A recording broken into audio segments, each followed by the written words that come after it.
سحر کا وقت تھا، معصوم کلیاں مسکراتی تھی۔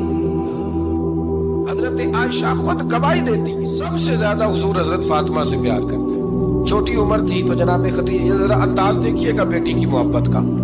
حضرت خدیجہ فرماتی ہیں حضور جب گھر آتے نا تو دروازے پہ کھڑے ہو کے اونچی آواز میں فرماتے السلام علیکم۔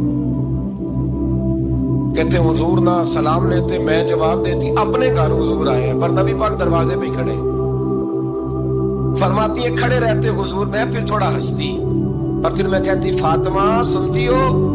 اماں جی سنتی ہوں۔ فرمایا تمہارے ابا آ گئے ہیں دروازے پہ۔ تو فرماتی ہیں جناب فاطمہ وہاں سے دوڑ کے آتی اور رسول کریم کا دروازہ کھولتی، پھر نبی پاک کو انگلی سے پکڑ کے اندر لاتی۔ فرماتی جب تک وہ جاتی نہیں اللہ کے رسول دروازے پہ کھڑے رہتے، انگلی پکڑ کے لاتی، پھر رسول کریم انہیں گود میں بٹھا لیتے۔ فرماتے وہ چھوٹی چھوٹی باتیں پوچھتی اور حضور ان کے بڑے بڑے جواب دیتے۔ وہ چھوٹی چھوٹی باتیں، بچپن کی ایک بات لکھی ہے ہمارے محدثین نے، ایک دن چھوٹی عمر میں، بالکل چھوٹی عمر میں حضرت فاطمہ نے پوچھا یا رسول اللہ میں اپنے رب کو کب دیکھوں گی؟ اللہ اکبر، عمر چھوٹی اور بات بڑی کر دی، میں کب دیکھوں گی؟ تو حضور نے فرمایا فاطمہ بڑی جلدی، رب کریم تمہیں جنت میں لے جائے گا اور ساری جنتی عورتوں کی سردار بنائے گا اور پھر میرا رب تجھے اپنا دیدار بھی کرائے گا۔ تو جناب فاطمہ تو زہرا رضی اللہ تعالیٰ عنہا چھوٹی چھوٹی باتیں کرتی۔ حضرت خدیجہ کہتی ہیں جب چلے جاتے نا حضور تو میں پھر بلاتی، میں کہتی ادھر آنا فاطمہ، کیا باتیں کر رہی تھی اپنے ابا سے؟ تو کہتی پھر وہ مجھے بتاتی بھی اور راضی بھی ہوتی۔ یہ سلسلہ آخر تک چلا، یہ حضرت فاطمہ سے راز کی باتیں کرنا حضور کا آخر تک چلا۔ بخاری مسلم میں حدیث، وہاں راوی حضرت خدیجہ ہے، یہاں راوی حضرت عائشہ صدیقہ ہے۔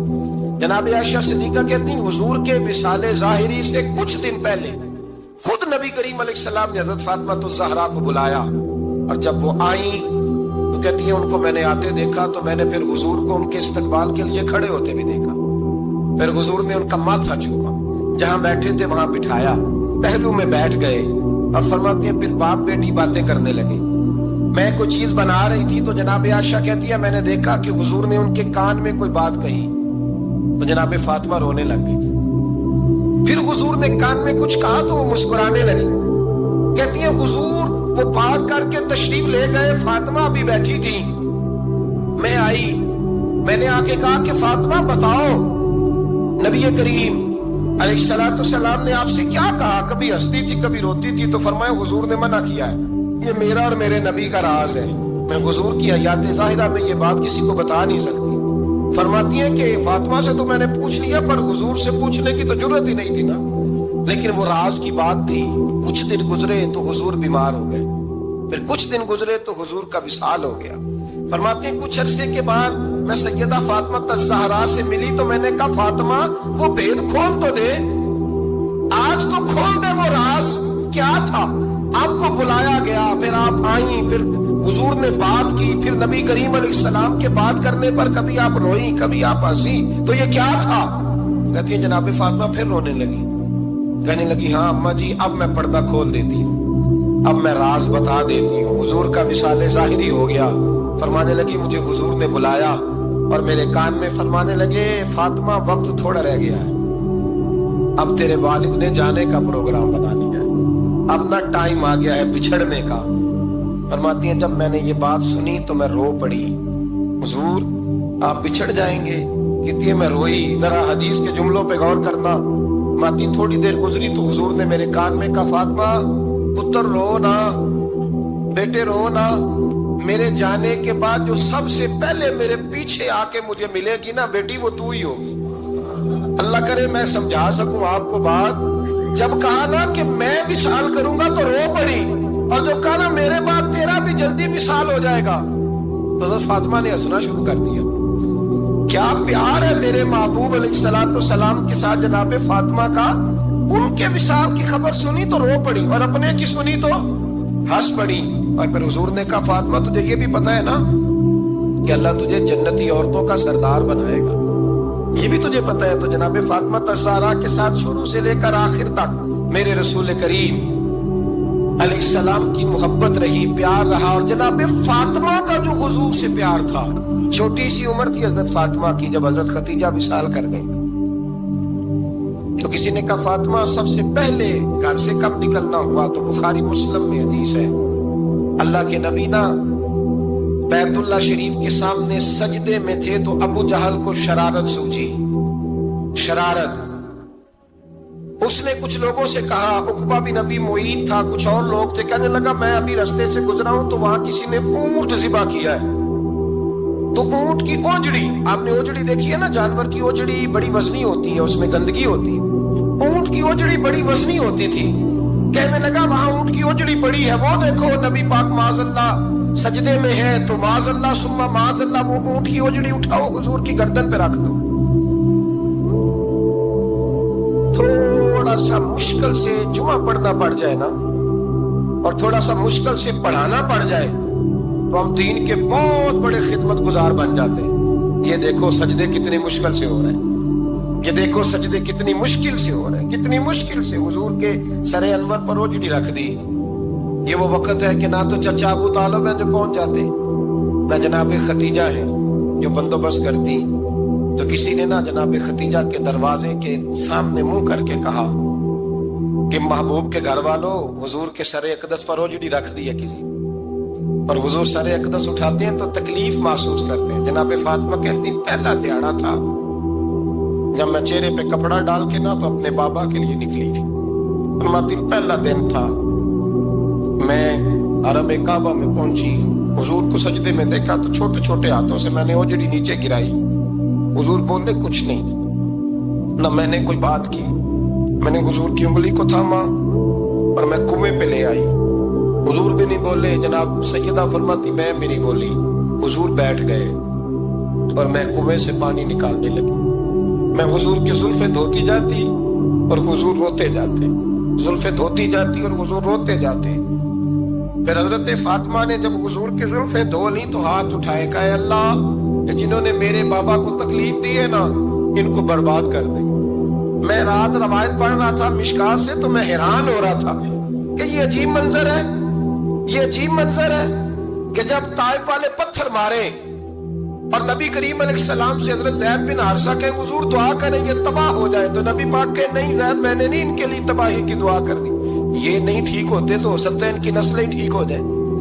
اور جب احد میں وہ لوگ پتھر مار کے دانت شہید کر دیں، حضرت ابوبکر صدیق جیسی ٹھنڈی طبیعت کا آدمی عرض کرے حضور دعا کریں یہ تباہ ہو جائے، حضور نے فرمایا اللہم اہد قومی فإنہم لا یعلمون، یا اللہ میری قوم کو ہدایت دے، یہ جانتے نہیں یہ کیا کر رہے ہیں. حضور نے کبھی بھی کسی کے لیے دعائیں ضرر نہ فرمائی، لیکن آج یہ عجیب منظر ہے. شاید یہ واحد وہ وقت ہے کہ جناب فاطمہ الزہرا نے جب کہا نا کہ اے اللہ انہیں برباد کر دے جنہوں نے آج میرے والد کو تکلیف دی ہے، حضرت فاطمہ کی دعا سن کے تو حضور نے بھی ہاتھ اٹھائے، کہا اللہ جیسے میری بیٹی کہتی ہے نا ویسے ہی کر دے، اللہ کر دے انہیں برباد. فاطمہ جیسے کہتی ہے ویسے، اللہ کرے آپ کو سمجھ آئے میری بات کی کہ وہاں جہاں شدید تکلیف دی گئی وہاں حضور نے کسی کے لیے ایسی دعا، اور یہاں فرمایا اللہ جیسے فاطمہ کہتی ہے ویسے. اللہ اکبر. حضرت عبداللہ ابن مسعود کہتے ہیں کہ وہ دعا بھی میں نے سنی، اور پھر میں نے ان سب لوگوں کو جن کے لیے جناب سیدہ نے دعا کی تھی ان سب کو پھر میں نے بدر میں کٹتے ہوئے بھی دیکھا. میں نے ان کی لاشوں پر گھوڑے چلتے ہوئے بھی دیکھے. پھر میں نے دیکھا کہ صحابہ انہیں گھسیٹ کر کنووں میں ڈال رہے تھے. میں غور سے دیکھ رہا تھا اور ان کے چہرے پہچان رہا تھا. تو مجھ سے کسی نے کہا عبداللہ تم کیا غور کر رہے ہو؟ تو میں نے کہا میں غور کر رہا ہوں یہ وہی ہیں سارے جن کے لیے سیدہ فاطمہ نے دعا کی تھی کہ یہ برباد ہو جائے، یہ وہی ہے میرے رسول کریم علیہ السلام کی ہر تکلیف کو جناب فاطمہ نے اپنی تکلیف سمجھا، ہر تکلیف کو. حضرت فاطمہ الزہرا کا کمال یہ ہے کہ انہوں نے میرے محبوب کا دکھوں میں ساتھ دیا. حضور کی تکلیف پر وہ تکلیف میں آتی، پریشان ہوتی. یہاں سے بات چلی 4-5 سال عمر مبارک تھی. حضرت فاطمہ کی کل عمر 29 سال ہوئی ہے.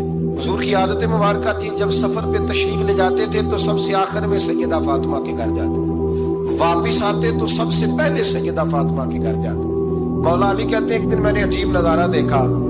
نبی کریم علیہ السلام سفر سے واپس آنے والے تھے. میں نے حضرت فاطمہ کو اطلاع دی کہ حضور آج پہنچ جائیں گے, تو انہوں نے گھر سارا صاف کیا, سجایا, سنوارا, کھانا پکایا. لیکن فرماتی جیسے ہی حضور اندر داخل ہوئے نا گھر کے, جناب فاطمہ نے حضور کا چہرہ دیکھا تو ہاتھ پکڑ کے چومنے لگی. اور کہتے ہیں جب انہوں نے سر اٹھایا تو ان کا چہرہ سارا آنسوؤں سے بھرا ہوا تھا. رسول کریم نے بیٹی کے سر پہ ہاتھ رکھا, بٹھا لیا. فرمایا فاطمہ بیٹے رونے والی تو بات کوئی نہیں تھی, کیوں رو پڑی ہو؟ تو عرض کرنے لگی محبوبہ میں بچپن سے دیکھ رہی ہوں, محنت کرتے, جد و جہد کرتے, مشقت کرتے. یا رسول اللہ آج آپ آئے ہیں تو آپ کے چہرے پر تھکاوٹ کے آثار ہیں, حضور وجود تھکا ہوا ہے. یا رسول اللہ میں نے ساری زندگی آپ کو کام کرتے دیکھا ہے, مدینے والے حبیب مجھے بتا تو صحیح کام کب تک کرنا ہے؟ کو وقت آئے گا جب آپ کی کمر بھی بستر سے لگے, کو ٹائم آئے گا آپ گھر میں بیٹھیں, من پسند غذائیں کھائیں. حضور کب تک یہ جد و جہد کرنی ہے, کب تک یہ کام ہوگا؟ جناب فاطمہ فرماتی حضور نے میرے آنسو پوچھے. مولا کائنات شیر خدا فرماتے ہیں نبی کریم علیہ السلام فرمانے لگے فاطمہ تیرے باپ کی ڈیوٹیاں بڑی زیادہ ہیں. جب تک دنیا کے آخری کونے تک دین نہیں پہنچ جاتا, اور جب تک اینٹیں اور پتھر بھی میرے دین کا پیغام سن نہیں لیتے, اتنی دیر تک تیرا باپ جد و جہد کرتا ہی رہے گا. تو جناب فاطمہ نے وہ سارے رنگ دیکھے رسول کریم علیہ السلام کی حیات مبارکہ کے. پھر یہ ساری کیفیت جب دیکھی نا کہ حضور اتنی محنت کرتے ہیں, تو پھر جناب فاطمہ کو میرے نبی کی امت سے پیار بڑا ہو گیا صلی اللہ ہو. سمجھیے گا اس بات کو, امت مسلمہ سے حضرت فاطمہ کو بڑا. امام حسن کہتے ہیں میری اماں سارے کام کرتی تھی گھر کے, میرے رسول کی شہزادی کو چھالے پڑ جاتے. کچا مکان جناب فاطمہ جناب فضا آپ کی لونڈی تھی, ان سے مٹی منگاتی اور گھر میں لیپا پوتی کرتی, پھر جھاڑو دیتی. امام حسن اور حسین کے درمیان پورے سال کا فرق نہیں, 11 مہینے کا فرق. دونوں بچوں کو سنبھالتی. جناب علی کی والدہ حضرت فاطمہ بنت اسد بوڑھی تھی. جناب فاطمہ وہ کھول کے نوکری کرتی کہ حضرت فاطمہ بول پڑتی, حضرت فاطمہ بنت اسد بول پڑتی. کہتی بیٹے فاطمہ میرا اتنا نہ خیال رکھا کر, تیرے اپنے بھی بچے ہیں. جناب فاطمہ فرماتی آپ صرف علی کی ماں تو نہیں نا, آپ میری بھی تو ماں ہے نا. یہاں بیبیاں فلسفہ بیان کرتی ہیں, وہ کہتی ہیں جی کس حدیث میں آیا ہے ساس سسر کی خدمت فرض ہے؟ میں نے کہا کسی میں بھی نہیں آیا. ہم کیا کہہ رہے ہیں, کسی میں بھی نہیں آیا. لیکن یہ تو آیا ہے نا کہ شوہر راضی ہو تو اللہ راضی رہتا ہے. تو اگر شوہر ماں باپ کی خدمت سے راضی ہوتا ہے تو کرو خدمت, اس کو تو راضی کرنا ہے نا, اس پر تو توجہ دو. حضرت فاطمہ پھر چکی پیستی. چکی چکی یہ آسان جملہ نہیں کہہ جاتے, ہم سن لیتے ہیں. آپ چکی پیس کر, جو پیس کر اس کا آٹا بنانا, پھر بچوں کے لیے کھانا پکانا. پھر ایک دن کہنے لگے علی آپ کی آمدن تھوڑی ہے, خرچے زیادہ, چرخا نہیں لا دیتے. فاطمہ کیا کرو گی؟ فرمایا تھوڑا سا سود بنا لیا کروں گی, تم بیچ آیا کرنا.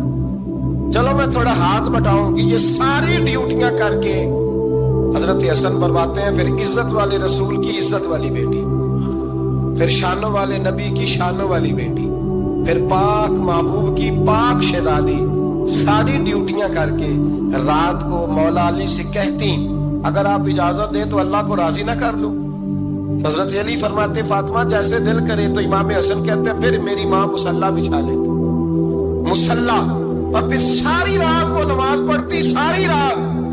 اور فرماتے جب سویرے ہاتھ اٹھاتی تو پہلی دعا یہ کرتی اے اللہ میرے رسول کی امت پہ رحم فرما, اے اللہ میرے رسول کی امت پہ رحم فرما. تو کہتے ہیں زمانے بیت گئے, یہ دعا سنتے تھے. ایک دن میں قریب گیا تو میں نے کہا امی حضور کوئی دعا میرے لیے بھی کر دیں, کوئی حسین کے لیے بھی کر دیں, کوئی زینب کے لیے بھی کر دیں.